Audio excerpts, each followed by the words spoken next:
si Tatay Diggs, kakasuhan at gustong-gustong maipakulong nitong Makabayan Black. Huwag mong subukan. Dahil nga ang sinasabi nila, pinagbantaan daw sila, grave threat.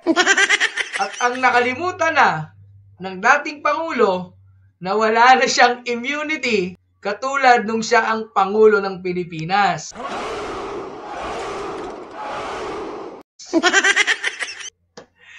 Kaya pansinin niya di Bayad Black. Ngayon tatlo na lang nag-iingay kasi may immunity rin sila dyan sa Kongreso pag nandiyan sila sa privilege speeches nila. So ngayon, eto nakakatawa mga Code School. Sabi ko sa inyo, kayong hihitit ng katol eh. Sabi dito, si Digong kakasuhan dahil sa pagbabanta sa kritiko ni Sara. Dalian nyo! Ay, naku talaga ito Makabayan Black. Diyos ko, mabaging langit. Posibleng maharap sa kasong kriminal si dating Pangulong Duterte matapos nitong pagbantaan ang kritiko ng kanyang anak na si Vice President Sara Duterte na si ACT Teachers Party List Franz Castro. Ayon kay Gabriela, kita mo magkakampi na naman. Ayon kay Gabriela, Representative Arlene Brosas, dapat alam na umano ng dating Pangulo na wala na siyang immunity mula sa mga kasong maaaring isampa laban sa kanya. Ngayong hindi na siya ang Pangulo. At di siya dating Pangulo. Pero kayo, panggulo. Hanggang ngayon nanggugulo, mga visit kayo. Threatening the lives of elected representative is blatant violation and a dangerous attack on the rights of individuals who are merely pushing transparency and accountability in the government spending. Pahayag ni Brosas. Wow! Wow ah! Alam niyo yung ang malaking salita dito, big words sa English, is merely pushing for transparency and accountability.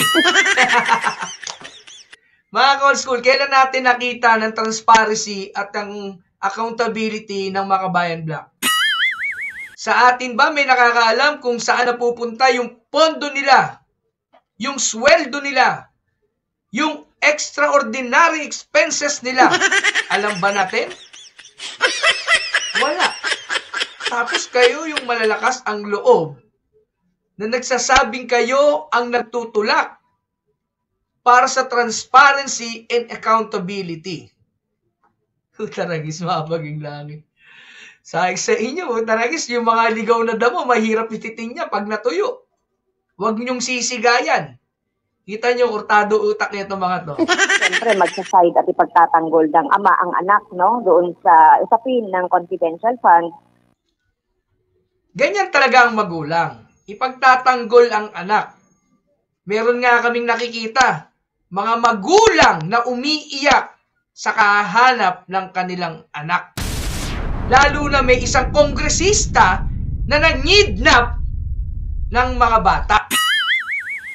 Meron din dyan, isang bata na nangidnap ng kapwa bata at nagpopondo ng gusali para pagtaguan ng mga kinidnap na bata. Pero yung ginagawa ni PRRD, normal yun sa matitinong magulang. Hindi katulad nyo, puro kayo magugulang. Ano ba tuwa sa manok?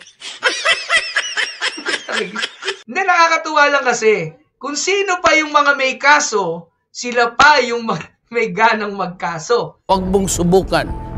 At sila pa ang nagsusulong ng transparency and accountability pagdating sa paggastos ng pera ng taong bayan. Wow!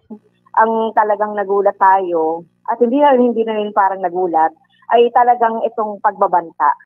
Alam naman ng lahat, yung mga terorista, mga NPA, at mga kaliwang grupo. Pero bakit kayo apektado kung wala naman kayong koneksyon sa kaliwang grupo? Anak na matuwa sa manok. Talaga ito mga to. Kung titignan natin yung kabuuan, ang tinutukoy doon ay ang Makabayan, particular din ako, na wala raw sinabi, pero tinutukoy daw ay Makabayan Partikular na raw siya. Oh my God! Sabi mo kanina, wala namang sinabing Castro. Tapos ngayon, ikaw ay apektado. Tado. Na ito ay talagang tingin natin ay grave threat. Wow, grave threat! Grave threat na para sa inyo. Samantalang, yung paniniwala ng mga tao, yung mga pinaniniwalaan yung grupo, ang kumikitil sa buhay ng mga inosenteng tao. Walang duwag sa ating lahi. Matatapang tayong lahat. Masyado na kayong plastic. Masyado kayong pabiktima. Masyado kayong kawawa. Pero ngayon, di na kayo kawawa kasi hawak nyo na sa leeg ang Kongreso. Puro kayo pakabig eh. Tumulak naman kayo.